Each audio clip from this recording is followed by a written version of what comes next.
तो नमस्कार, स्वागत है आपका एक बार फिर से आज की बड़ी और ताजा खबरों में। सभी खबरें सेलेक्टेड और काम की, कृपया वीडियो को लाइक करें और चैनल को सब्सक्राइब कर लें। तो जानिए आज के ताजा अपडेट। वहीं पहली बड़ी खबर, राहुल गांधी ने फिर साधा निशाना, कहा वैक्सीन, ऑक्सीजन और दवाओं के साथ पीएम भी गायब, बस रह गया सेंट्रल विस्टा। जी हां दोस्तों, आपको बता दें कि देश भर में कोरोना वायरस की दूसरी लहर ने कोहराम मचा रखा है। कोरोना संक्रमण के बढ़ते कहर के बीच कांग्रेस नेता राहुल गांधी ने गुरुवार को प्रधानमंत्री नरेंद्र मोदी पर एक बार फिर निशाना साधा।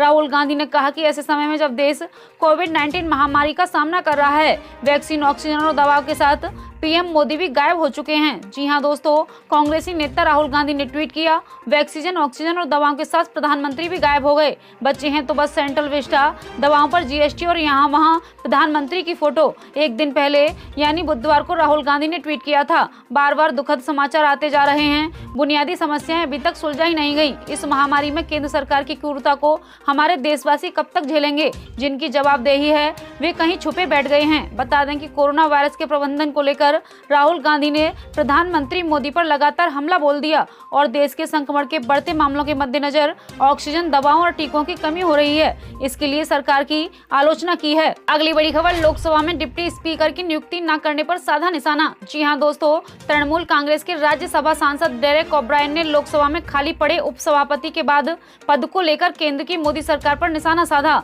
सोशल मीडिया के माध्यम से ओब्रायन ने आरोप लगाया कि सरकार 2 साल में भी लोकसभा के डिप्टी स्पीकर का चयन नहीं कर सकी। वहीं टीएमसी ने सूची जारी करते हुए कहा कि सरकार के गठन के 696 दिन यानी 2 साल गुजर जाने के बाद भी अब तक यह पद खाली पड़ा है। टीएमसी सांसद ने पीएम नरेंद्र मोदी और गृह मंत्री अमित शाह पर हमला बोलते हुए कहा, संस्थान नष्ट किए जा रहे हैं, यह आपका प्रजातंत्र के प्रति असम्मान है। सूची में 11वीं लोकसभा से उपसभापति के चयन का विवरण है। इसमें बताया गया कि 11वीं लोकसभा के गठन के 52 दिन में सूरज भान को डिप्टी स्पीकर चुना गया। 12वीं लोकसभा में 270 दिन में पीएम सईद ने इस पद को सुशोभित किया था, जबकि 13वीं लोकसभा में महज 8 दिन में फिर से सईद को इस पद पर चयनित कर लिया गया था। अगली बड़ी खबर, कोरोना काल में अनाथ हुए बच्चों के लिए पसीजा मामा शिवराज का दिल, हर महीने 5000 रुपए पेंशन देने की घोषणा। जी हां दोस्तों, देश में जारी कोरोना संकट के बीच दिल दहला देने वाली कई घटना सामने आई हैं। ऐसे में कई मामलों को मिले हैं जिसमें कोरोना के कारण माता पिता की मौत के बाद बच्चे अनाथ हो गए।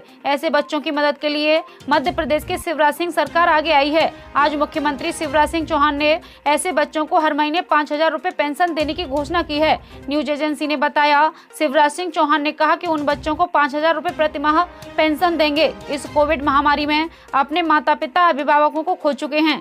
हम इन बच्चों के लिए मुफ्त शिक्षा, इन परिवारों के लिए मुफ्त राशन की व्यवस्था भी करेंगे। मध्य प्रदेश के मुख्यमंत्री शिवराज सिंह चौहान ने कहा कि हम इन परिवारों को सरकार की गारंटी का ऋण भी देंगे अगर वे काम करना चाहते हैं। अगली बड़ी खबर, बंगाल हिंसा पीड़ितों से मिलने कूच विहार पहुंचे गवर्नर जगदीप धनखड़, कहा संविधान बचाना मेरा कर्तव्य। जी हां दोस्तों, पश्चिम बंगाल के गवर्नर जगदीप धनखड़ चुनाव के बाद हुई हिंसा से प्रभावित लोगों से मिलने के लिए कूच विहार पहुंच गए। जगदीप धनखड़ ने कूच विहार पहुंचते ही कहा, मेरा कर्तव्य है कि मैं संविधान की रक्षा और उसे बनाए रखने और लागू करने का प्रयास करूं। अगली बड़ी खबर, महाराष्ट्र के स्वास्थ्य मंत्री का दावा, राज्य में 1.5 करोड़ वैक्सीन देंगे आधार पूनावाला। जी हां दोस्तों, आपको बता दें कि महाराष्ट्र के स्वास्थ्य मंत्री राजेश टोपे ने कोरोना वैक्सीन की बड़ी जानकारी दी है। स्वास्थ्य मंत्री ने कहा कि सीरम इंस्टीट्यूट ऑफ इंडिया के सीईओ आधार पूनावाला ने वादा किया है कि 20 मई के बाद महाराष्ट्र को 1.5 करोड़ डोज देंगे।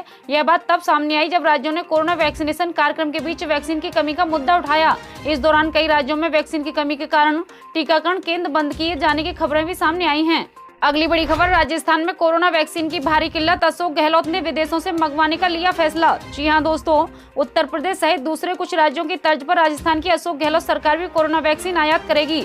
इसलिए राज्य सरकार ने ग्लोबल टेंडर जारी करने की मंजूरी दे दी है। राज्य सरकार 18 से 44 साल तक के लोगों के वैक्सीनेशन के लिए रूस और अमेरिका से वैक्सीन आयात करेगी। वहीं जयपुर में बुधवार को सीएम अशोक गहलोत की अध्यक्षता में हुई राज्य मंत्री परिषद की बैठक में वैक्सीन के लिए ग्लोबल टेंडर जारी करने पर सहमति बनी है। इस बीच राज्य के अधिकारियों ने रूस और अमेरिका से वैक्सीन मंगवाने की संभावना तलाशनी शुरू कर दी है। अमेरिका की फाइजर और रूस की स्पुतनिक वी वैक्सीन है। अगली बड़ी खबर, 12 प्रमुख नेताओं ने प्रधानमंत्री को लिखी चिट्ठी, फ्री वैक्सीन और बेरोजगारों को 6000 प्रति माह देने की मांग। जी हां दोस्तों, कोरोना महामारी की त्रासदी के बीच विपक्ष के एक दर्जन प्रमुख नेताओं ने प्रधानमंत्री मोदी को एक बार फिर साझा चिट्ठी लिखकर मुफ्त टीकाकरण से लेकर बेरोजगारों को 6,000 रुपए महीने की मांग की है। जी हां दोस्तों, विपक्षी दलों की तरफ से लिखे गए पत्र में कहा गया सभी उपलब्ध घरेलू वैक्सीन की खरीद करें। इसके साथ ही घरेलू वैक्सीन के उत्पादन को बढ़ावा देने के लिए अनिवार्य लाइसेंस की व्यवस्था को खत्म करें। वहीं केंद्रीय स्तर पर टीकों की खरीद कर सबको मुफ्त टीका लगाने का अभियान शुरू करें। अनिवार्य लाइसेंस के जरिए घरेलू टीके का उत्पादन बढ़ाएं। वहीं बजट में आवंटित 35,000 करोड़ रुपए टीकाकरण पर खर्च किया जाए। वहीं सेंट्रल विस्टा प्रोजेक्ट को रोककर उसके आवंटित राशि को ऑक्सीजन और टीके पर खर्च करें। वहीं पीएम केयर में जमा राशि कर ऑक्सीजन, टीका, दवाई, मेडिकल उपकरण में मदद करें। जी हां दोस्तों, सभी बेरोजगारों को 6,000 रुपए प्रति माह दें। जरूरतमंदों को मुफ्त अनाज दिया जाए। कोरोना का शिकार बन रहे आंदोलनकारी किसानों की सुरक्षा के लिए कृषि सुधार कानून को रद्द करें। अगली बड़ी खबर, ममता बनर्जी को रास नहीं आ रहा, राज्यपाल का हिंसा प्रभावित इलाकों का दौरा, दिया ऐसा रिएक्शन। जी हां दोस्तों, पश्चिम बंगाल के राज्यपाल जगदीप धनखड़ ने आज 13 मई विधानसभा चुनाव परिणाम आने के बाद 2 मई को भड़की हिंसा से प्रभावित कूच बिहार का दौरा किया और वहां हिंसा प्रभावित लोगों से मुलाकात की।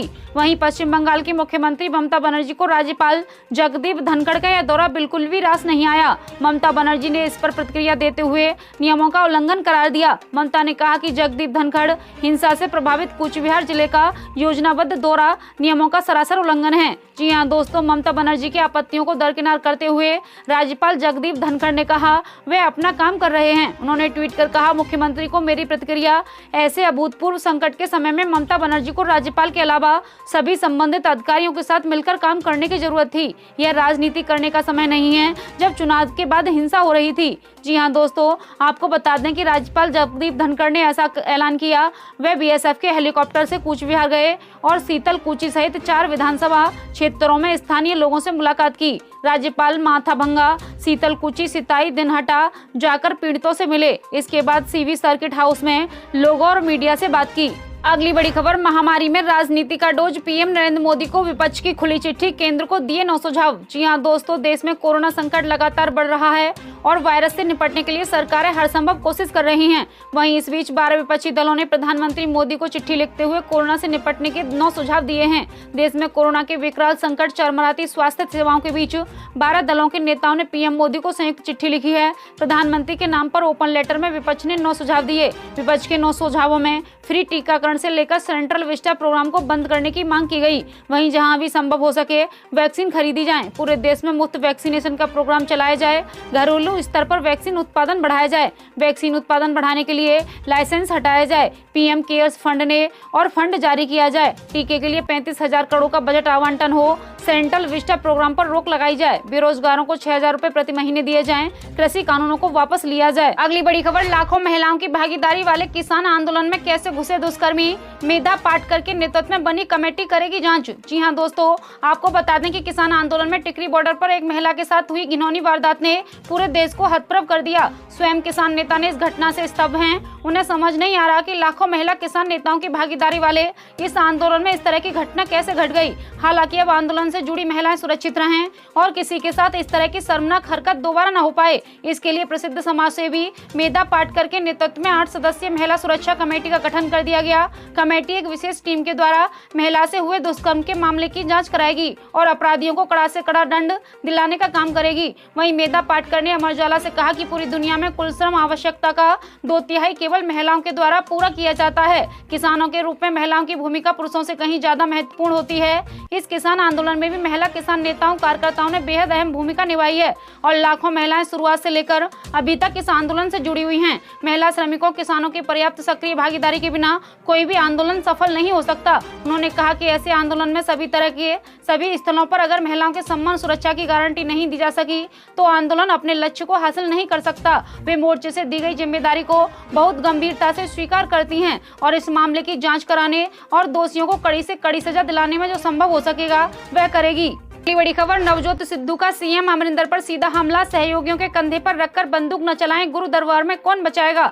जी हां दोस्तों, कांग्रेस नेता नवजोत सिंह सिद्धू ने लगातार पंजाब के मुख्यमंत्री कैप्टन अमरिंदर सिंह पर निशाना साधकर उन पर हमले करते आ रहे हैं। सिद्धू ने गुरुवार को कहा कि फिर से कैप्टन अमरिंदर सिंह पर सीधा हमला, बोलते हुए कहा पार्टी के सहयोगियों के कंधे पर रखकर बंदूक न चलाएं, इसके लिए आप खुद जिम्मेदार होंगे। वहीं सिद्धू ने ट्वीट करते हुए कहा, कल और आज मेरी आत्मा की मांग गुरु साहिब के लिए न्याय है, कल भी इसे दोहराएंगे। पंजाब की अंतरात्मा पार्टी लाइनों से ऊपर है, पार्टी सहयोगियों के कंधे से फायरिंग बंद करो, आप सीधे जिम्मेदार हैं, जवाबदेह हैं, महान गुरु के दरबार में आपकी रक्षा कौन करेगा। वहीं पंजाब के 4 मंत्रियों ने बार बार मुख्यमंत्री अमरिंदर सिंह को निशाना बनाने को लेकर गुरुवार को कांग्रेस नेता नवजोत सिंह सिद्धू को पार्टी से निलंबित करने की मांग की है और आरोप लगाया कि अमृतसर पूर्व के इन विधायकों ने संभवतः आप या भाजपा के उपसावे में ऐसा किया है। वहीं कांग्रेस आलाकमान से मुख्यमंत्री के विरुद्ध बयानबाजी जारी करने को लेकर सिद्धू के खिलाफ अनुशासनात्मक कार्रवाई करने की अपील की थी। अगली बड़ी खबर, सुप्रीम कोर्ट ने कहा प्रवासी मजदूरों की हालत खराब, सरकारें गंभीर नहीं हैं। जी हां दोस्तों, सुप्रीम कोर्ट ने पिछले साल जुलाई में प्रवासी मजदूरों के लिए